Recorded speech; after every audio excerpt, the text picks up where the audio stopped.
Standard media were barred from covering event here William Ruto yesterday. And it has created a lot of stories about media freedom and everything. But I want to be, let me be the judge here, because why is Standard being denied to cover William Ruto? But we also need to be honest with ourselves. And these are going to be very short videos. Let's be honest with ourselves. Standard has not been fair to William Ruto. Ever since he got into power, Standard has not been fair to William Ruto. They have always covered him. If you look at the headline, the screaming headline, they have always used some very negative words towards his regime. They have never had any, even if it's a simple story. I know media needs to be, they need to have their freedom. But when you lie too much, when you rely too much on the negativity in terms of, it means that even your intention, you are biased. That's the word I'm looking for. Standard has been very biased towards William Ruto in terms of their coverage, in terms of their press. They have focused on the faults more than even trying to capture what the president has tried to achieve. We know the press is not supposed to be praising government all the time, but press should also bring people to facts. So when you only pick on negative facts and you leave other things that are happening, then it's not fair. And sometimes as a president, you realize that, because by the time you are barred from such covering with the president, it means the president has gotten enough intelligence to realize that the coverage that you are giving him, maybe there are some people behind it who are pushing a certain agenda. You see the kind of negativity that William Ruto has experienced in the last 5 years, in the last 3-4 years that he has been president. Most of it has come from press. It's the press that has created some of these narratives. Because even if you realize, even the kind of interviews the people they call, they always focus on people who are anti-government. Majority of the time. People who are given interviews, majority of them are people who are anti-government. And when government people come in to explain some of these programs, you can see the kind of grilling that is very, very skewed towards trying to pick the negative, trying to see the government that it has faulted here and here and here. It is not like, come explain to us and let people take it. No. The kind of questioning, the questions are always towards making sure that you pick on things that are not working. And even if those that are working, you have to make sure that you keep on pushing. So these are the things, and that's why I keep on telling you that freedom of press, William Ruto has tried to make sure that he does not outstretch, he does not control. And that's why by telling them, okay, you people, you are biased. If you are biased, then there's no need of you coming out and covering my event. If you will come out of here and create a different narrative. Because most Standard has believed in sensational headlines, things that try to trigger people.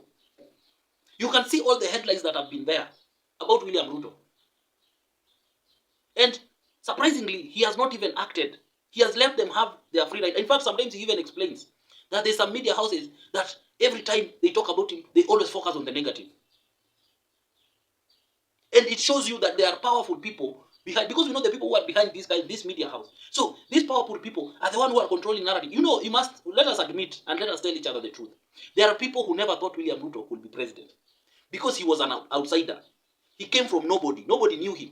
So the fact that this person rose to be president and is doing a lot of things that he's doing that majority of these oligarchs never did, they have a problem with it.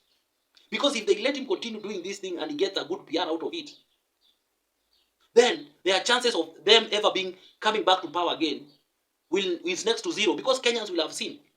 So they have to use every resources at their disposal to demystify, to try and demean this guy, to try and show that this guy is doing nothing. And one of them is the press, because they control it. It's not only this one press, they control a lot of press. Because if you look at all the big media houses, except NTV, which later they say that William Ruto acquired, it's a debate for another day. But all these other, you can know where they come from. So this is just to try and create this narrative. And that is why you have seen, if you have noticed recently, the government, William Ruto and the Dennis Itumbi's team and Nini, have resulted to speaking about their projects. They have resulted to content creation.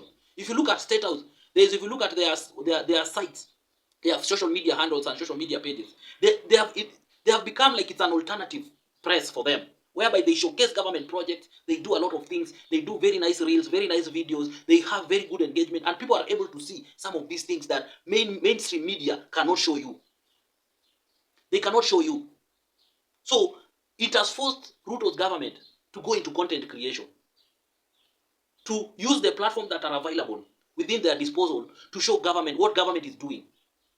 Because this press, this traditional press, are focusing on the things that government has failed on and the government is not doing. So this government has decided that we are going to also use the space that we have to show what government is doing. That's why you see there's those fancy videos of William Ruto explaining government projects. You have seen there's a lot of blogs and accounts on TikTok, on Facebook that are government friendly, that are government related. Kuna kama Kasongo TV, kuna State House TV, there's State House Media, there's so many other things happening.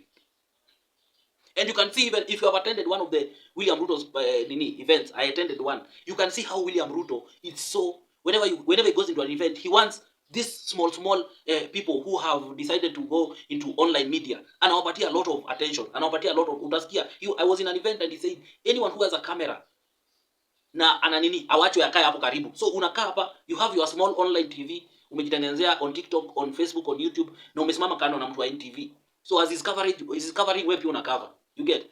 And that he has done that deliberately because he understands that these big media houses are not favoring him. So he has to make sure that he counters that with all these small online medias. You get? And he's giving them a lot of priority. And by event William Ruto, you'll realize they are being given, as long as you come there with a camera, with a tripod, and it's a public event, you'll be given priority. You'll be treated the same way media houses zingine zitatreatiwa. So William Ruto has really looked into it, and I think the treatment on NTV, because on Standard has really sustained this thing.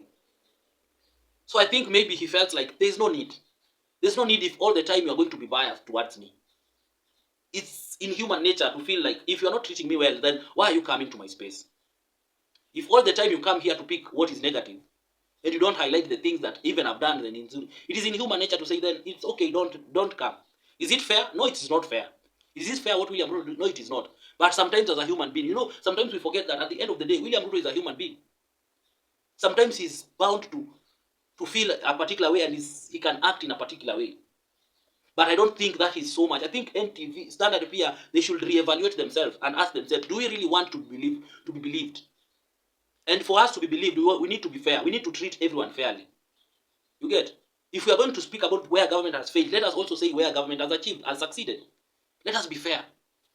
Anyway, tell me what you think about it in the comment section, but above it all, remain respectful. I always insist that on this platform we encourage good debates. We don't need to insult each other to push a point.